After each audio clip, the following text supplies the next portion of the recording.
Hello everyone, my name is Javier Ibarra and I'll be your moderator for today. I want to thank everyone for joining us. I want to thank our members of the press and DPS community members for joining us today on the briefing of the recent Raza Report led by the Multicultural Leadership Center. Before we begin, I'd like to kindly remind everyone that today's press conference is focused solely on discussing the findings and recommendations of the Raza Report.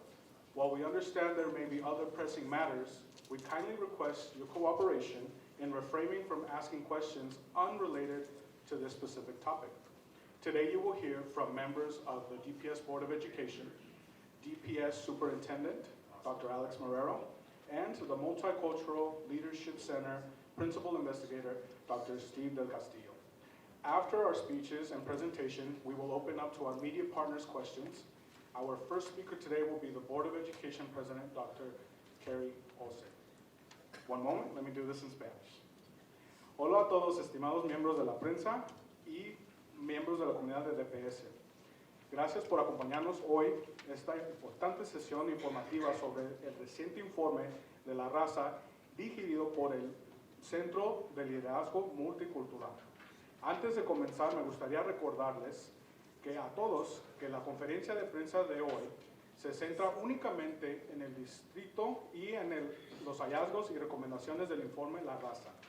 Si bien entendemos que pueden haber otros asuntos urgentes, les pedimos muy amablemente que su cooperación para obtener de estas preguntas no relacionadas con este tema específico.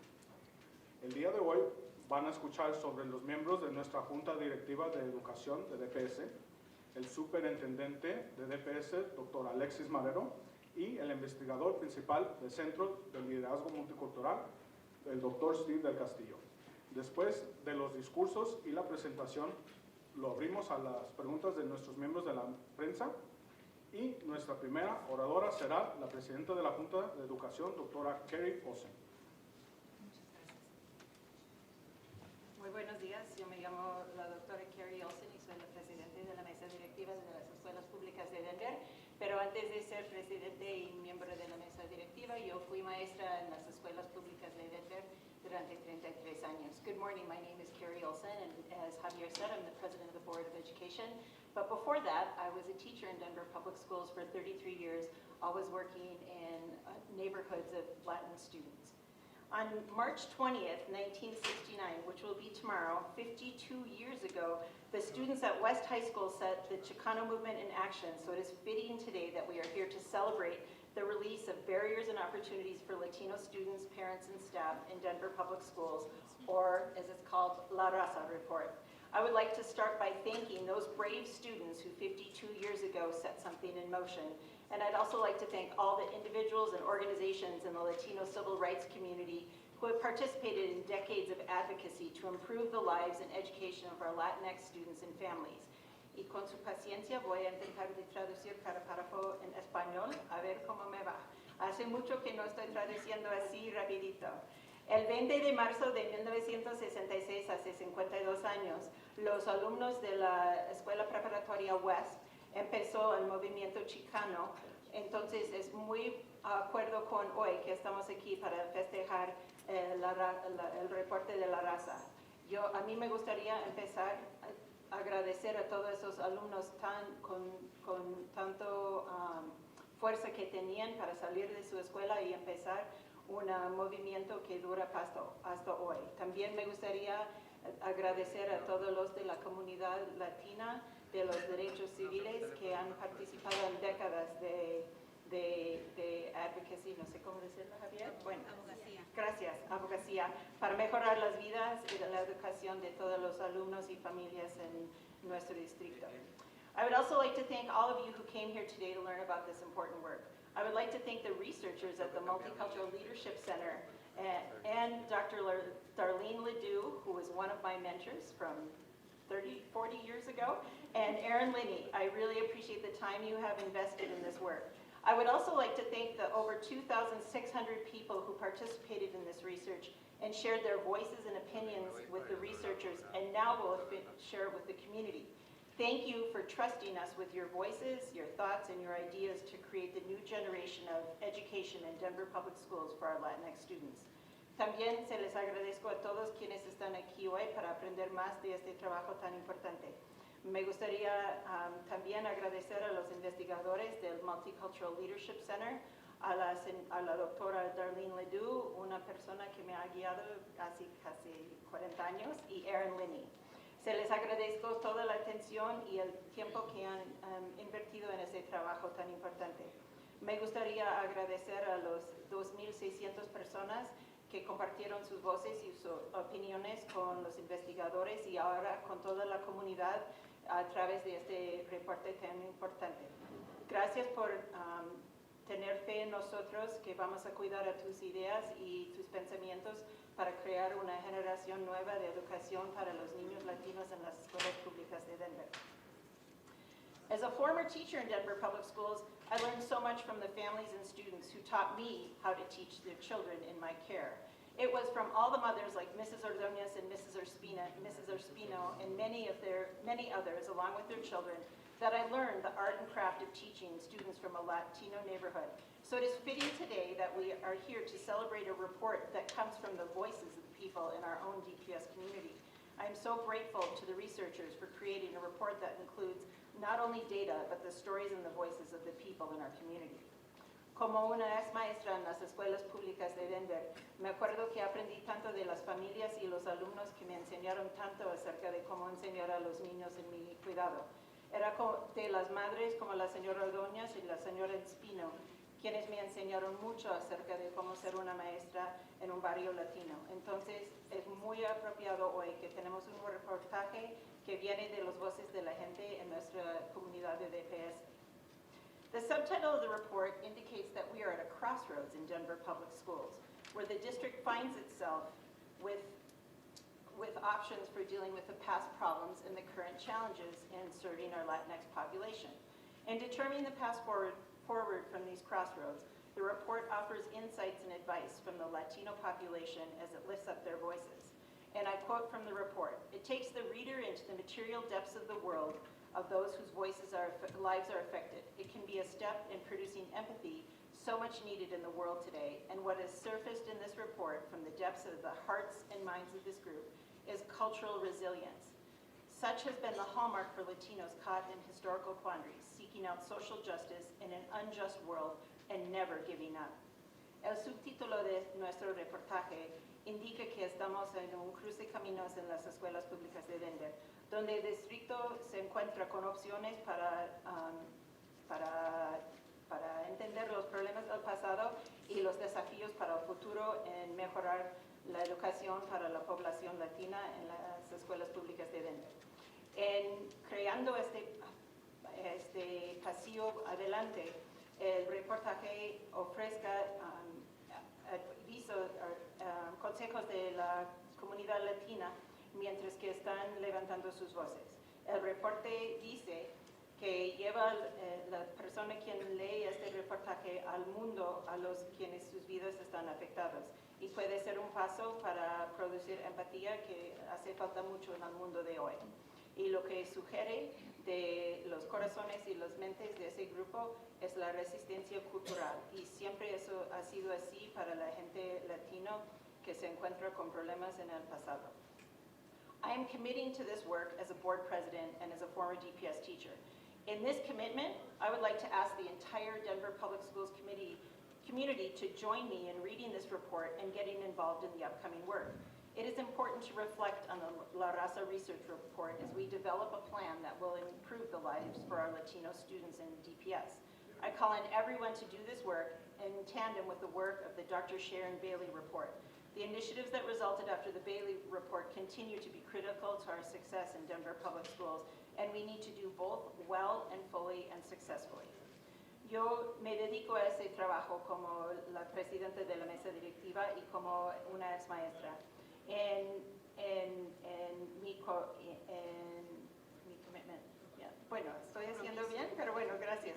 Debo de mirarte a ti. En mi compromiso, me gustaría pedir a todas las personas de las escuelas públicas de Denver que se juntan conmigo en leer este reportaje tan importante y que se involucren en el trabajo que viene. Es importante reflejar en las investigaciones que sale de la Raza Reportaje y desarrollar un plan que va a mejorar la vida de nuestros alumnos latinos en DPS.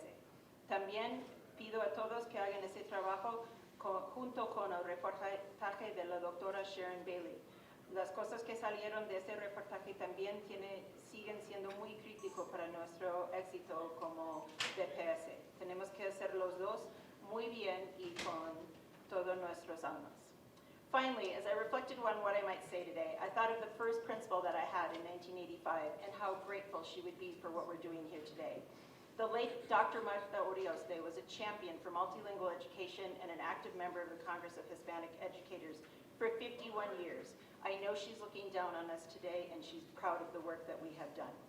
También cuando estaba pensando hoy en lo que iba a decir hoy, pensé en la primera directora que tenía yo en el 1985, la señora doctora Marta Urioste. Ella siempre luchaba para los derechos de los niños multilingües y era un miembro del Congreso de los Educadores Hispanos por 51 años. Y yo sé que ella está aquí con nosotros, mirando y estando muy orgulloso de nosotros. Muchas gracias por estar aquí hoy.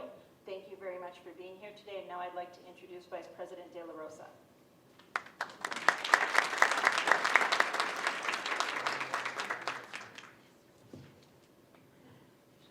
Good morning and buen día. I am Marlene De La Rosa, Vice President of the School Board. Y yo soy Marlene De La Rosa, Vicepresidente de la Mesa Directiva. Thank you so much for being here with us today. Gracias por estar aquí con nosotros hoy. I would like to express my gratitude to the researchers, to the participants, and to Dr. Marrero for the work on the Raza Report. Me gustaría expresar mi agradecimiento a los investigadores, participantes y al Dr. Marrero por el trabajo en el informe La Raza. I am filled with so much hope today for the release of the La Raza Report, not only for our students and our families, but also for our teachers, our school leaders, and our administrative staff. Estoy llena de esperanza hoy por la publicación del informe de la Raza, no solo para nuestros estudiantes y familias, sino también para nuestros maestros, líderes escolares y personal administrativa. I am especially excited for the establishment of a Latino Student Initiative. I'm also excited as to how we can use these recommendations to support and address the needs of our DPS Latino community and our newly arrived students and families. As the former chair of LEAC, I know that the work that is being done today is so impactful for our Latinx and Hispanic students and our community. As a Latina, as a parent, as a lifelong community member, I have dedicated much of my life and my heart in service to elevating the lives of those in the Latino community. Now, in my role as board member, I will continue my service, and I am committed to work in collaboration with the community groups and the DPS community for greater success of our Latino students. When our Latino students succeed, all of our students succeed. Cuando nuestros estudiantes latinos triunfan, todos nuestros estudiantes triunfan. And I too, like Dr. Olson, I am asking all of you to step forward and to see how you can partner, that we can work together to support the Latino students in our community. Thank you.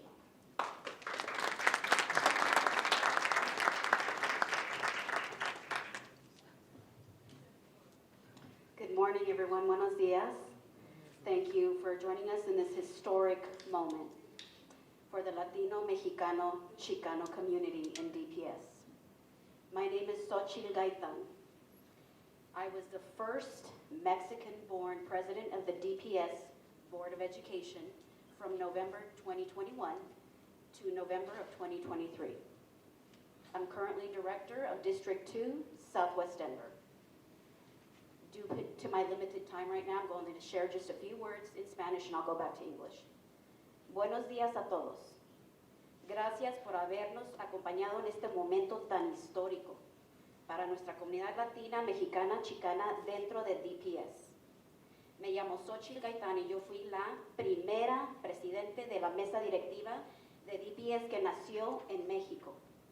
Y mi presidencia fue de noviembre del 2021 a noviembre del 2023.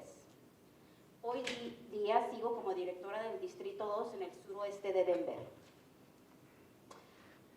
I was about 3.5 years old when my mother embarked on a dangerous journey to cross the border from Juarez, Chihuahua, Mexico, to El Paso, Texas. And it was because she had lost the baby that was born before I was and the baby that was born after me. She was in desperate need of health care as she found herself pregnant again. She also was desperate for public services for herself and for me. And that included free public education. We arrived in Denver, Colorado. I started kindergarten at Knapp Elementary School in Southwest Denver. Went on to graduate from Lincoln High School in Southwest Denver, and then earned a Bachelor of Science in Business Management from Metropolitan State University of Denver, which is now, as of only a couple of years ago, an HSI, a Hispanic Serving Institution. My story was the story of just a small percentage of DPS students, DPS Latinos back then, and now it's a much larger percentage.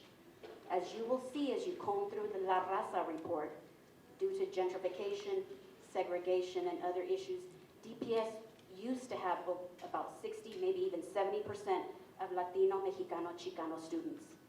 And that has dwindled down to about 50%.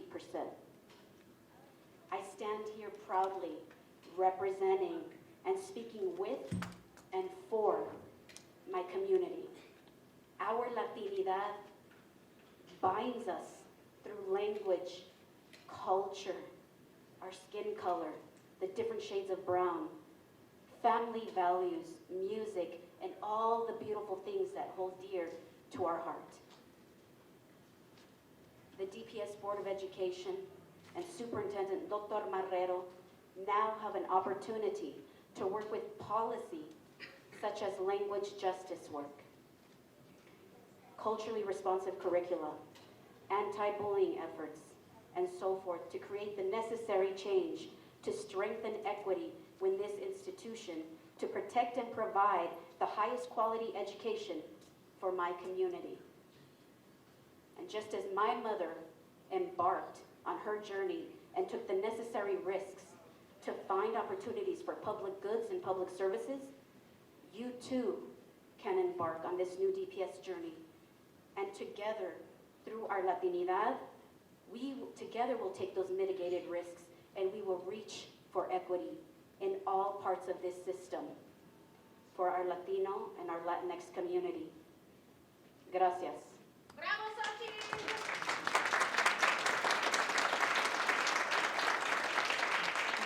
I'll make myself available to Spanish-speaking media. Para los medios de español me voy a hacer disponible después para entrevista en español. Now I would like to introduce the man. The man who moved swiftly to commission La Raza Report without any hesitation. An Afro-Latino himself, our DPS Superintendent, Dr. Alex Marrero.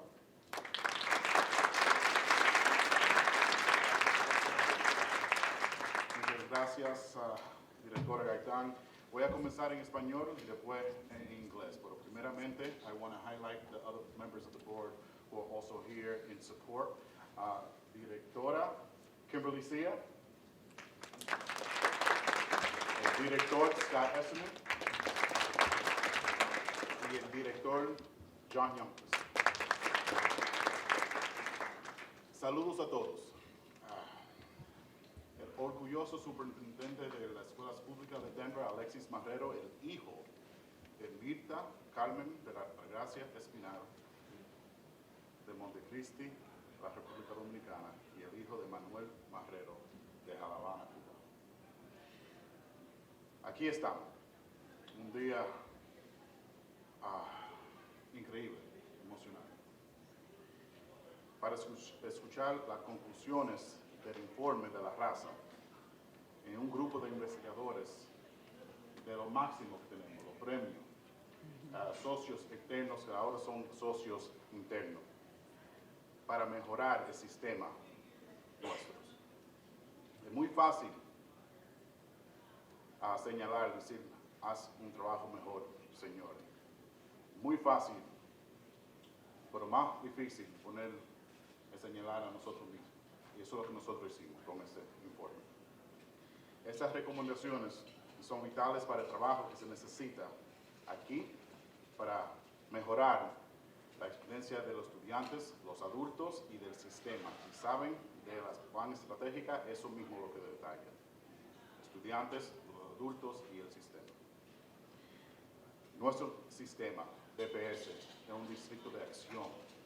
Tomó acción la mesa directiva sobre el reporte de la señora, la doctora Sharon Bailey, con resoluciones y planes para éxito para nuestra comunidad afroamericana. Igual, hoy vamos a hacer lo mismo. Nuestro distrito es un distrito de acción. Nosotros tomamos acción cuando creamos el departamento de éxito de los afroamericanos, que comenzó hace unos cuantos meses. Igual, ahora tenemos un semejante departamento para el éxito estudiantil de los Latinx, Latin estudiantes. En breve voy a introducir, a darle la bienvenida al investigador principal, pero ahora vamos a hacer unas cuantas palabras en inglés. You all know, proud superintendent, and when I say proud superintendent, it's not just because it's a nice catchphrase, it's an absolute honor being the son of a refugee and an immigrant that I was given the opportunity to impact change. When I say impact change, not just the 90,000 roughly, it's hundreds of thousands because I'm looking at all of you as well.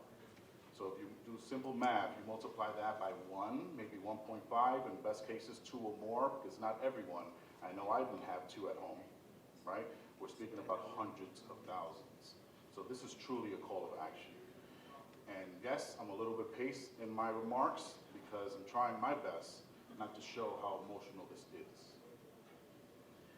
So we're here to share the findings of the Raza Report. And what I mentioned is the easiest thing in the world, my wife says that all the time, is to point and say, you can do better. It requires no effort to be a critic. It requires a tremendous amount of effort and self-reflection to say and point that finger to yourselves as a system, and even more so to say, okay, there is a problem, let's try to fix it. All right, so this is my request, very respectfully, let's try to fix it. Now, we can point, and now we have evidence, and even more so a roadmap, thanks to our researchers. So this honors truly the notion of what we coined of getting better at getting better. And there are some highlights in our system, and that cannot be disputed. Right? But the gaps have been persistent. The late, great Dr. Sharon Bailey said it so beautifully. I know, Dr. Olson, you also echo these words. Equity, which is plastered all over our school buildings, has remained elusive in our system. So when are we going to grab it? When are we going to call it out? And more importantly, what are we going to do to ensure that whatever we grabbed, the inequity and disparities, never happen again before our tenure as a Board of Education, as an administration? DPS is a district of action, so kudos and what drew me to this incredible district, to the Board of Education with the Black Excellence Resolution, Black Excellence Plans, the creation of our Black Student Success Team, so we also swiftly as an administration acted immediately. We're complementing that with the creation of our Latinx, Latin Success, and you heard Vice President De La Rosa say that she chaired the once LEAC, defunct LEAC, and during my time, we had to resurrect that. based on absolute need, based on my exploration of the community's needs, but also the desire of our Latinx community. So I want to ensure that everyone in our community knows that I'm going to share some of your words if I can, Director Gaetan, that the liberation of our most marginalized communities are tied together. So the great work that has happened, albeit sluggish, creation of Black Family Advisory Councils, the creation of everything that is the Black Excellence Resolution and how it lives in our schools. This is not a next chapter of the book, right? I often go downstairs where my office is and I open up a very tattered, incredibly written dissertation that I still have in my office. Thank you, John Bailey, who has given me that permission, and see where that Bailey report came from her, the late great Dr. Sharon Bailey's dissertation. So what was missing was a complement to that. We heard that some of us in the attendance were around for those West High School walkouts, which tomorrow we're going to celebrate is the 52, 53 years of when it happened. We can easily argue that we have had a roadmap all along, right? But now I'm doing exactly what I'm asking you all not to do. Let's not point fingers and say, you know what? Let's base it on research. Let's base it on the lived experience of the students that are in their classrooms. You're going to hear some of that. Let's base it on the lived experience and the impact of the communities that have been historically underserved. How about that? All right? And there's some things that are hard to read, but I'm accepting them. And I ask you all to accept it as well. So this is a monumentous moment in our system. Let's not let it pass us. So this is a call for more than just criticism, more than just critical friends. This is a call for true collaboration and empowerment. And that means that if you're all going to be empowered, I am prepared to relinquish the appropriate amount of power because we're community serving. So thank you for that. And now I have the absolute pleasure to bring up our principal investigator, the Dr. Steve Del Castillo.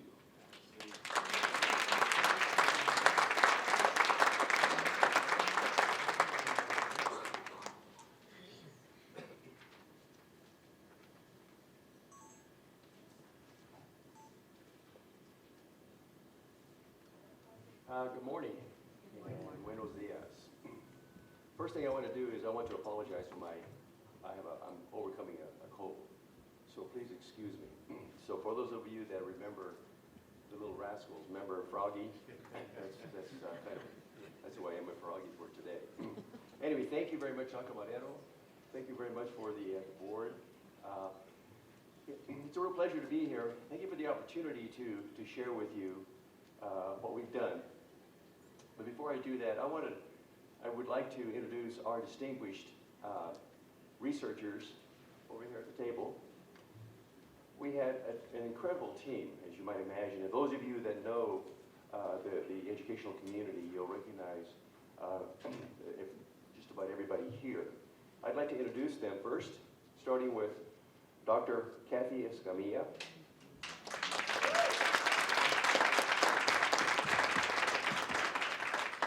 Dr. Escamilla is a professor emeritus from the Bueno Center at the University of Colorado in Boulder and a distinguished researcher. She's known all over the country in the area of bilingual education. So thank you, Kathy.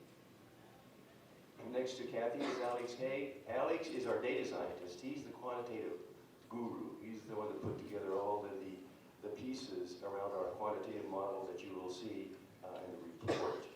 And I'll explain more about that in just a minute. So I'd like to introduce Alex.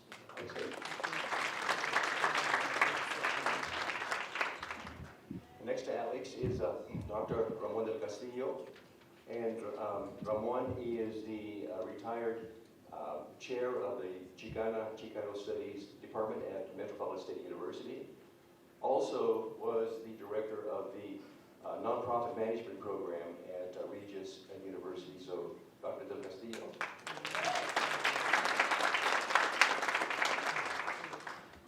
Next is Dr. Luis Torres. Dr. Torres is retired also from the Chicano Studies Department as the chair.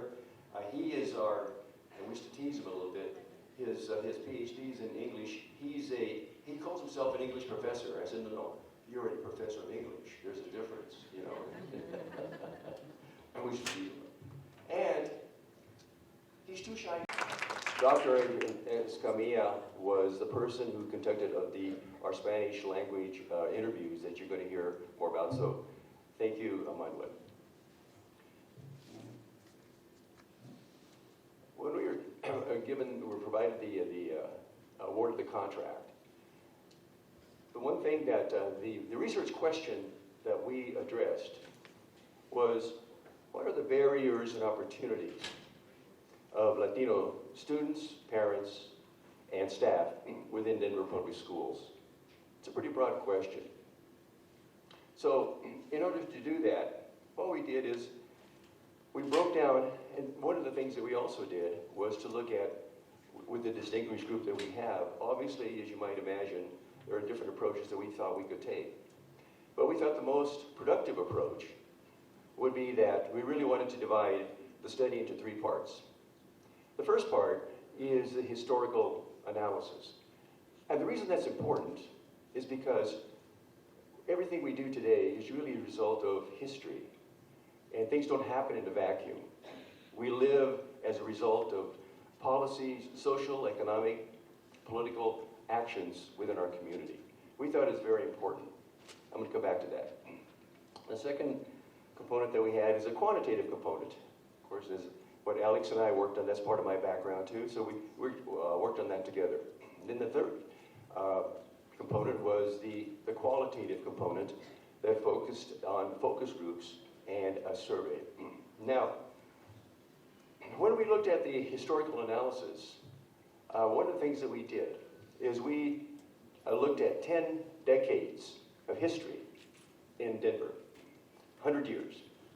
But the reason I break it down into decades is because if you look at the different decades, the 1920s, for example, when the Ku Klux Klan was here in Denver, essentially kind of terrorizing the streets. The 1930s, when we had the redlining that was authorized by the federal government and, quite frankly, by title persons in the title mortgage companies. And you'll see when you read the report the links that tie that to direct documents and the language that was used to discriminate. In the 40s, of course, we had the Second World War. Everybody kind of took a break from these areas. In the 1950s, of course, we had Brown versus Board of Education. So the 20s and the 30s were areas around discrimination, etc. In the 1950s, with Brown versus Board, we began to look at some kind of relief. 1960s, of course, we see the civil rights movement that occurred within Denver, and looking at the federal legislation, and quite frankly, the Latino civil rights groups that were here in Denver, but also the community activism that was addressed by Dr. Olson and the activity that was happening then. Then we look at the 1970s, of course, then we get the Keys case, as you all know. And many of the civil rights activities that were happening. In the 1980s, you get the IRCA, the Immigration Reform and Control Act, that essentially, quote, legitimized Latino families in the country. In the 1990s, of course, then we see more activity, of course, the end of busing within Denver Public Schools. And then as we turned the century, beginning to look at the influx of immigrants as we're seeing now, et cetera. That we thought was very important in terms of laying out a foundation and providing a context. I'm a strong believer in context. And that allowed us to understand why we're here where we are now. In the quantitative area, 4 areas that we looked at. One were enrollment patterns, as you're going to see in the report. Obviously, the increase in Latino families and enrollment within DPS, but then a decline. And we'll talk about why. Proficiency results that look at scores for all students in the standardized area, standardized scores. And then we looked at academic achievement and looked at the differences among different groups within DPS. Then we looked at something that's affecting us now, and that's the movement of families we looked at a 15-year period between 2008 and 2022. The movement of families, and we'll talk about that in terms of the gentrification and the impact it's having on the community. Then with the qualitative piece, that's really consumed about 60% of the report, is we had 51 focus groups, over 600 folks in focus groups, and got a rich amount of material. We learned a lot, even for us. We learned a lot. We learned that about the feelings and the attitudes and the perceptions of Latino students and parents and staff and community, because we had several community groups. And then we also had a stakeholder survey where we were able to get over 3,000 respondents to that, as you'll see in the report. Now, we put all this together because what we wanted to do is we wanted to integrate statistical measurement, because of course that's the traditional way of doing research. But we also wanted to introduce culture, and we also wanted to introduce policy. How do you tie all those pieces together? The history, the numbers, the data, the feedback, which is really important. How do you put all those together into some kind of policy, as Dr. Marrero says, moving forward? And one of the things that we have, the concept of a crossroads, that is, we're here as a community, we're here as DPS. Because one of the things that we also looked at is really the relationship between DPS and the city and county of Denver. It's interesting. Both the city and county of Denver was approved in 1902. DPS became a consolidated district in 1902. So they're on parallel tracks. So the question is, how do we as a broader community work together to be able to provide the kinds of services and support and experience for all students, and focusing especially on Latino students and families. And then finally, we came up with 35 recommendations broken out by groups. And we think that those recommendations, and one of the major recommendations is in fact a Latino student strategic initiative. We think that's going to kind of set the stage for the overall effort over the next few years. So that's kind of the 30,000-foot level description of the project. So we have three documents. We have the main document, main report. It's about 250 pages. We have a supplemental section that's about 140 pages, and then we have the executive summary. I assume it sounds like some of you probably have already had a chance to see that. But we again are grateful. Our team is grateful for the chance to participate in this. We think in this monumental and historical project, and most importantly for us, and I think I can speak for all of my team members, we really hope that this is a chance for DPS and City and County of Denver to be able to say, we now know where we're going. We're at the crossroads. We're going to make the right decisions.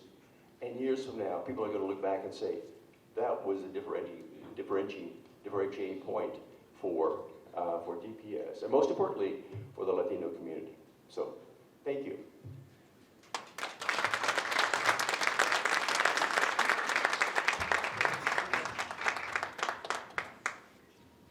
Questions?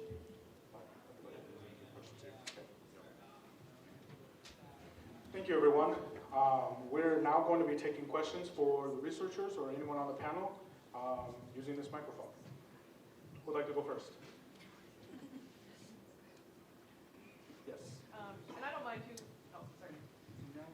I'm Ashley Michaels, Fox 31 Channel 2.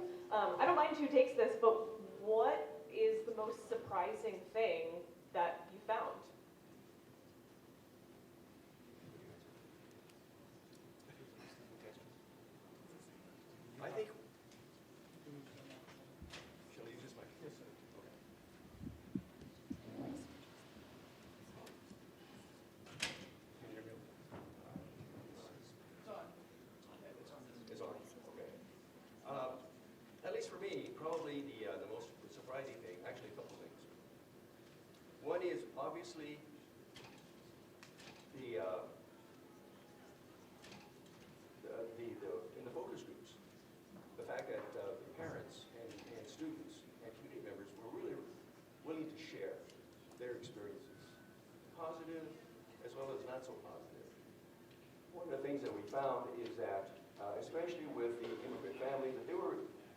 positive about the experience in DPS.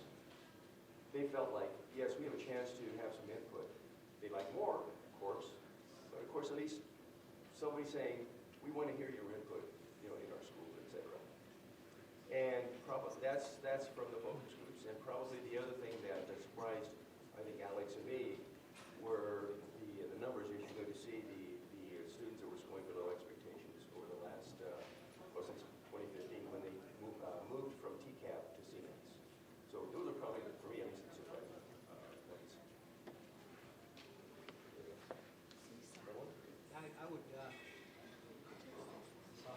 I would just like to mention for me, what was surprising was what we call the Latinization of the Denver public schools. Yo soy mexicano, I'm Mexican Chicano, and that was generally what the group was. But as we started doing the focus groups with the students, it dawned on me that there were students from all kinds of Latin American countries that we're going to have to serve. And what I would say is, we don't want to happen to them what happened to us, that they were forgot about in the literature and in the history. So we pushed for legislation for the last 5 years to offer them something that they could learn about themselves and become part of the community. It validated, check. It validated a tremendous amount, but if I had to pick one, it's related to cultural dissonance. It was painful to hear, or read, I should say, the lived experience of some of our Latino students who, even amongst their Latino groups, really around the sense of belonging or lack the sense of belonging. Of course, when you look at our other disenfranchised, historically underserved populations as well. So that was painful. That was painful because it's something that it's a reality and it shouldn't be. So that was more of a pain point as opposed to an aha. We have a question in the back. Hola, soy Karen del semanario. Me gustaría que me respondieran esta pregunta en español. Quiero saber si la certificación está pasando, si ustedes encontraron nuevamente que hay colegios simplemente en donde la población es casi el 99% de latinos, y qué pasa con esos estudiantes que están en los colegios y que son la mínima población y están en colegios de blancos, cómo se está desarrollando esto con ellos. Gracias. Y para clarificar, colegios es preparatoria. ¿O escuela? Sí, Escuelas. gracias.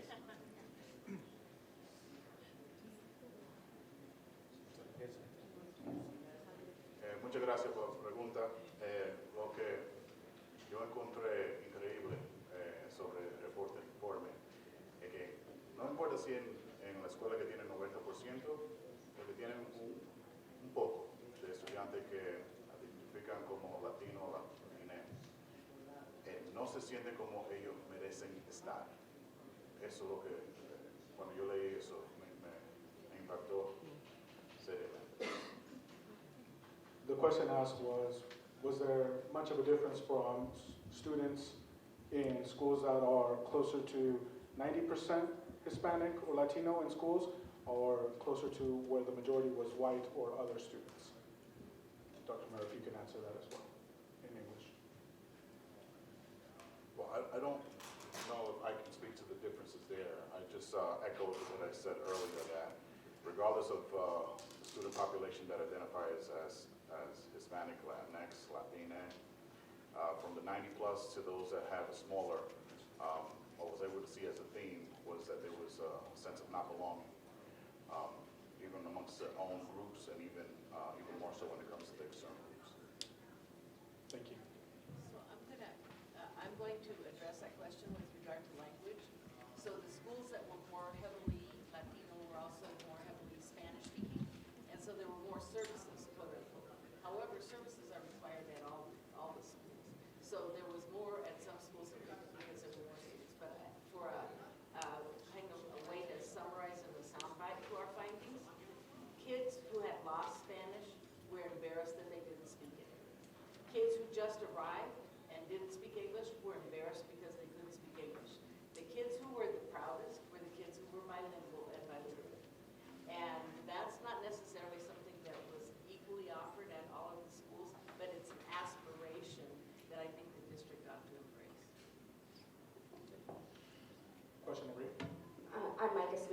number 7, did the report reveal anything about representation and how students and their families feel about how they're represented? And what I mean by that is, when you look at your student population, there's a large Latino student population, but how does that look at the educator level? How does that look at the administrative level? How does that look at the Board of Education level? And do students see themselves represented at those levels?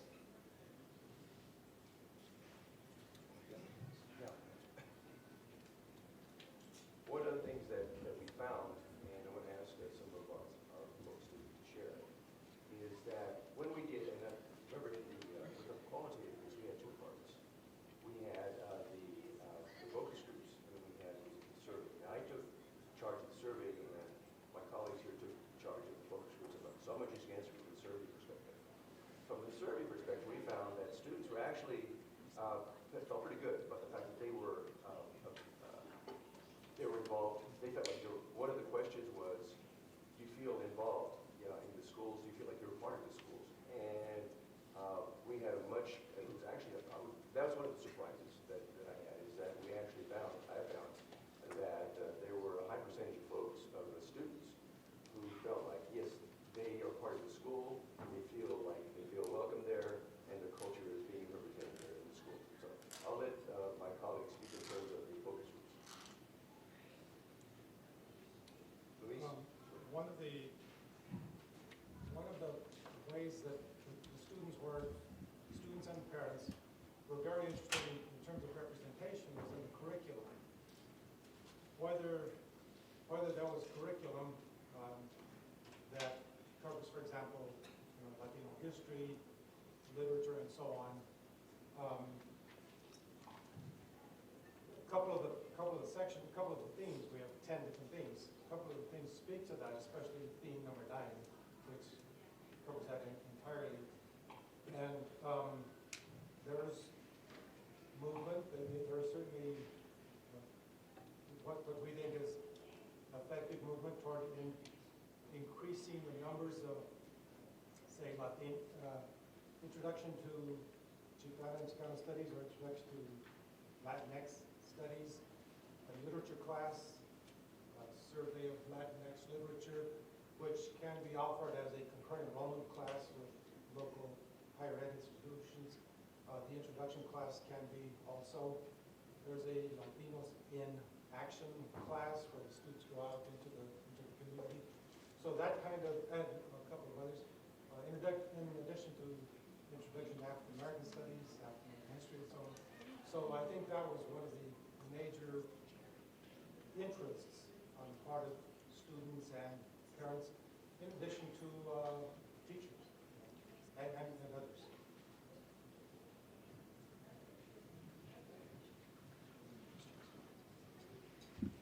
Jason Gonzalez with Choctaw, Colorado. You have 35 recommendations in front of you. What's your goal to adopting those, and all of them, some of them, and then what's the roadmap to get them? Thank you. So thank you for highlighting the 35 recommendations. Those recommendations cover the gamut. They are recommendations for the system, of course, for us as an administration, but also for the community, for, as you heard Dr. Castillo mention, also for the city to consider. Very grateful that we have our extensions and our collaborations with the city, also with members of our community via those what we call ACTS, in particular for this one, our Latina Education Advisory Council. So I hope that all take heed to those recommendations. Specifically when it comes to us, incredibly grateful that now we have a roadmap, if you will, for our Latinx Success Team department that we have launched, and within this week, maybe next week the latest, we'll name our director. And what a great way to start this transformational work when the needs analysis has been conducted. So exciting. The portion that is relative to our operation will be put into action swiftly.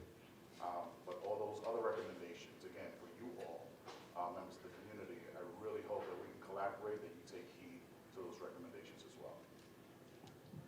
I'm Jessica Seaman with the Denver Post. To follow up on that, you were talking about the roadmap. Can you talk a little bit more specifically about what the district's first steps are following this report? specifically, we have to name our director and those supports in that department. So step one, you can't skip over the fact that there has to be a deep dive into understanding those recommendations. That's always step one. The beauty of that we have the researchers who are partners who can elaborate. So without a doubt, step one is a true understanding of what those recommendations are calling for. Being somewhat familiar with them, it's before there's a whole lot when it comes to the underperformance of students. So how can we engage with specific schools that have the greatest disparities and possibly bring them forward as we are doing with our Black student success? I know some of you in the media have covered that initiative, and I see our director in the crowd as well, where we identify schools that can benefit from that theme, which is theme one, the underperformance of our Latinx population. But beyond that, it's also when it comes to recruitment efforts and making sure, to the earlier question, how can our students see themselves in the work that we do, but also in society? So what we're committed to is to continuously diversify our administration, which we have done a tremendous job. That has been a struggle when it comes to our Latinx representation.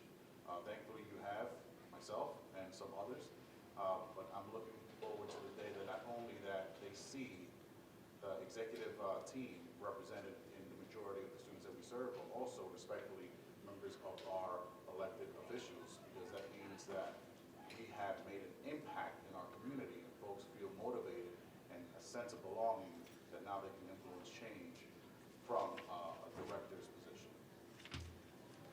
Dr. Murrow, Delisa, 90s. We talked a little bit about the importance of this 50-plus years after the walkouts out at West. Obviously, we're seeing an increase in migrant children within our district. How important is it to implement these changes as soon as possible as we see these populations grow? Thank you for that question. Absolutely critical.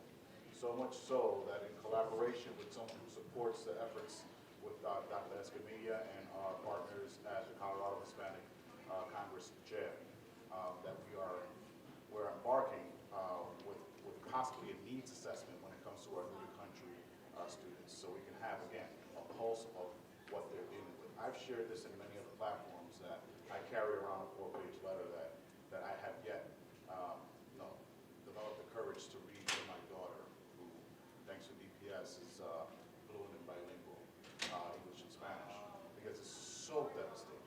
A 9-month trek where life, death, and all sorts of violence was experienced.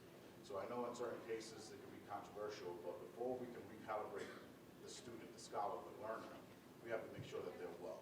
Right? So that's an immediate next step as well, to complement the La Raza findings, to ensure that our new to country students who we do not know if they're going to be here for the long haul. Of course, they're welcome, and we encourage them, and we're trying everything that we can, even outside of the realm of support that a school district will provide, meaning wraparound services that even include shelter and a place that they can call home truly.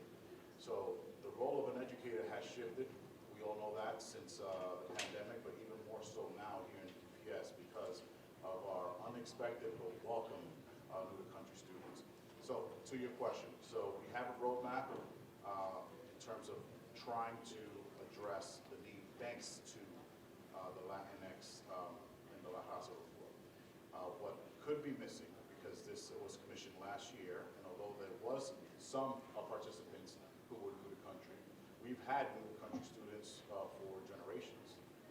Right? This is a specific and more nuanced, transition for these youngsters. So I'm committed to work in collaboration with someone who supports and mediates. I don't want to name drop, but this is Dr. Richard Carranza, formerly this Chancellor of New York City, who is about to embark on a needs assessment for our new country students. So at that point, we truly have the information at our fingertips. Next question over here on the right. Yes, good morning. Chris Frescus with El Seminario. Pleasure. You mentioned, I believe this question is for you, Dr. Steve Del Castillo, crossroads. You pointed out that this is between DPS, the community, and the city of Denver. How does the city of Denver play a part in this? You want to take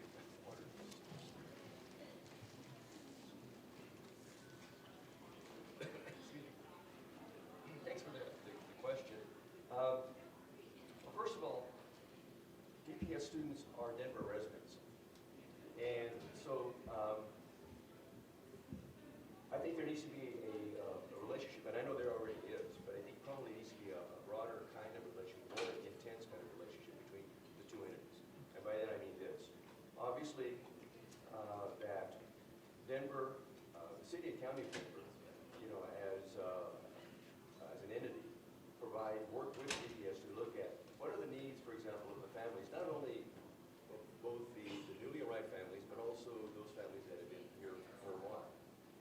The other partner, though, in this are also the nonprofit organizations. I think between the nonprofit organizations, Denver, City County of Denver, and DPS, there could be this collaboration that would involve providing wraparound services, as Dr. Marrero mentioned. And really what that means is not only meeting for example, the basic needs, hygienic needs, et cetera, as Maslow would call it, but rather also the supporting needs around, for example, is there a way that nonprofit organizations, City and County of Denver can provide things like tutoring programs, supportive programs, et cetera, that would help students essentially come up to grade level, et cetera. We all know, of course, that we have many families that are working 2 or 3 or 4 jobs. And how do you help support the educational needs and drive the educational equity for those kinds of families? It really becomes a real partnership, almost in the concept, of course, that we know in the Latino family and the Latino culture is la familia. Is how do you work with, as a familia, for example, when you have all of these 3 entities coming together? And that's what I think, that's really what we're thinking about, is that to be able to work together, supplement the services, et cetera, coordinate services, share resources, et cetera. So that's really a more comprehensive wraparound approach to serving families. One final question. Yeah, I wanted to, can you hear me? I wanted to give a shout out for the parents. You can't have children that are educated without the support of the parents. So one of the items that we listed as create was an institute, bilingual parent leadership institute. That once parents are involved with their children, you can expect them to be involved wholeheartedly.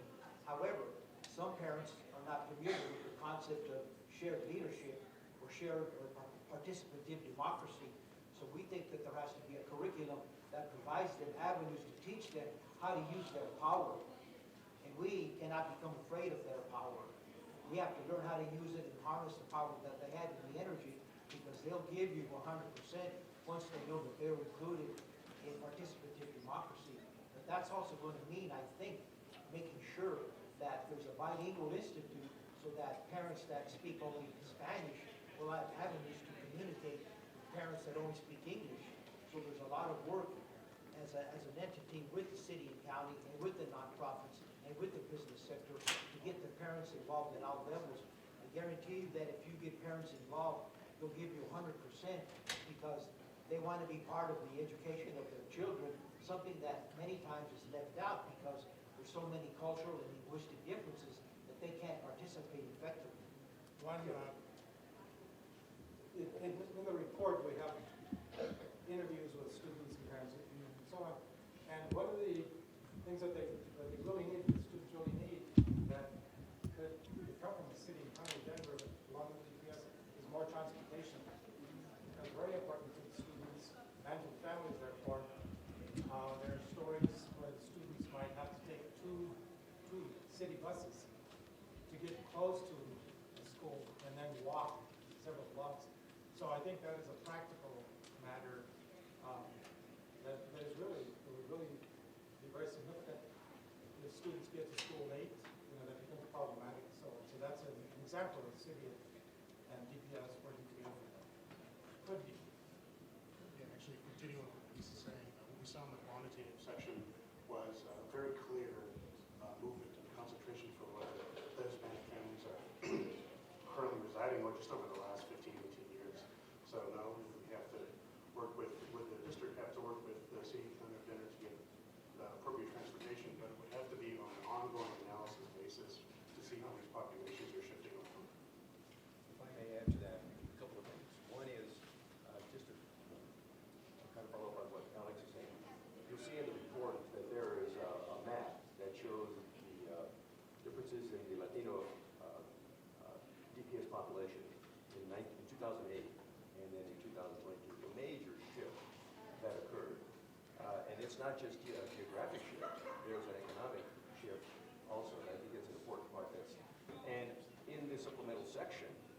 you'll see some maps developed by Kevin Bay from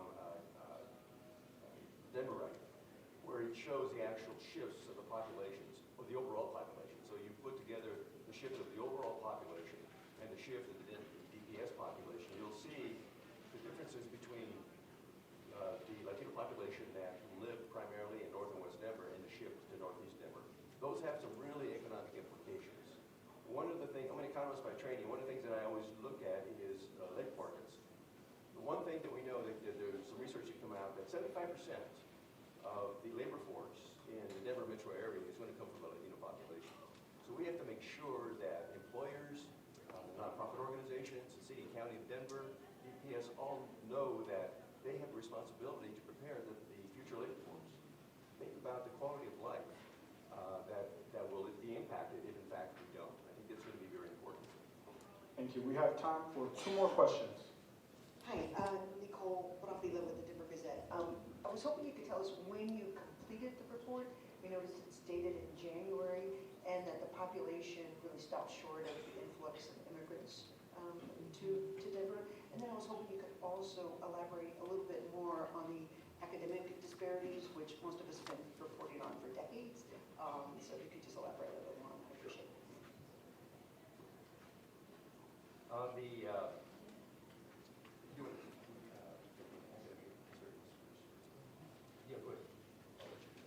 Yeah, so I'm going to actually talk about the first question. So the data set that we, on the quantitative side, we're using was working directly with the districts, data themselves. They were great partners in pretty much giving us all the access we needed and answering all our questions. But because data takes so long to process and it's a big district, we looked at the 15 years of 2000 to 2022. It would be great to have the opportunity to extend the analysis into last academic year and even this one, given the influx of American students. We could really apply the models pretty swiftly. Of course, that's beyond the scope of the study. For the disparities in the academic achievements, we actually compared a whole host of groups, mostly centered around our Hispanic student population, comparing them to white students, comparing them to boys and girls within the Hispanic population and cross-charter district-run schools. I didn't memorize the 20 or 25 lines of disparities, but in general, what we saw as a trend is that the Hispanic students generally across the district performed about 1 standard deviation lower than their white counterparts, which just roughly translates to about 34% on their math, state annual test scores, as well as the ELA reading scores. And then as far as charter versus district-run schools, our model did not find any statistically significant difference in the reading or math scores in comparing the 2 groups as a whole. And then if I can address your first question around the data collection. We actually wrapped up data collection around late summer, early fall. By then, because we need obviously to analyze our contract went through the end of December. And by then, of course, then we saw this big shift with all the influx of immigrant students. And in fact, there is a citation there that in December of 2022 is when the articles came out that there were 35,000 immigrants that come through, 3,500 DPS students and so forth and so on. So by that time, we had already collected the data in the process of analyzing it. If I can, in terms of the academic disparities. So thank you, Nico, for saying that you all, members of the press and community, have been reporting on it for decades. And this is not me pointing the finger, right? No, it's to me saying that this is not a new revelation. However, we're in a position that we can do something about it. And also, let me put it in perspective. I mentioned our partners at JAG.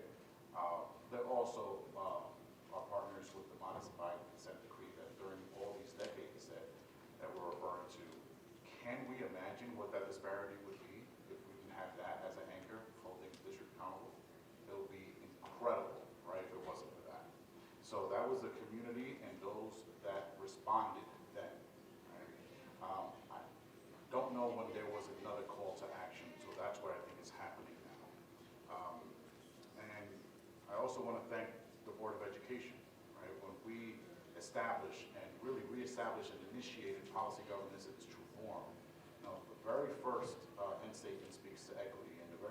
subsection of that, 1.1, calls for the superintendent of the system to conduct an equity audit. So, end 1.1, the very top of our reasonable interpretation calls for an equity audit, and that was in collaboration with the Latino Education Council, the LLC, who said, well, it's time for this. And pleased that I was able to respond in that way, but more importantly, gracious that it was accepted by the Board of Education. So I see what happened potentially 40 years ago happening again. And maybe, in collaboration, we can eradicate those gaps. I've said it before, I have absolute confidence in our team. We have incredible, brilliant, experienced leaders at all levels, teacher leaders, administrative leaders, executive leaders. So it's not because we don't have the skill, right? It's just this is an onerous task. The saying, the proverb is appropriate. It takes a village. Because it would have been done a long time ago because you had brilliant skill before as well. Thank you. We have time for one more question. Thank you for your patience. This is for Dr. Marrero, Rob Dawson, KOA. Did you have suspicions of what might be in the report before it came out, and does it mean different to you that what you're reading now is in print? It's a record of the status of the schools with Latino students and where you go forward. Thank you for that. Yes, Rob, I had some suspicions, and a lot of them, were just validated. The difference is that my suspicions, it's been 3 years since that deep listening and learning tour. That was where I felt I was most informed, because I was hearing, although not nearly as sophisticated as the research conducted for the Raza Report, it was enough for me to have more than just a pulse. I had tangible takeaways from those interactions. Since then, the work consumes our day-to-day. So perhaps it was just those who I've had the pleasure with engaging with, and that speaks to also one of the themes in the Raza Report. And some of you have heard me say it. If you know how to navigate the system, if you know what to ask, you know what to say, and sometimes if you're loud enough, you get heard. You have to try a lot harder when it comes to marginalized communities, especially when certain communities feel as if they don't belong, right? So it validated a good amount, but I also needed this to recalibrate from what I heard when I first arrived to what the lived experience and the needs are right now. So a little bit of both. No aha moments, with the exception of some things that were just hard to read, because the educated and the person in you is hard when someone is expressing what we could have done better. This concludes our press conference for the Raza Report. I want to thank everyone for joining us, our members of the press, our DPS community, and our staff and researchers, as well as the DPS Board of Education. If you would like to see the full recap, you can find it on our Facebook Live on the Denver Public Schools. Thank you so much.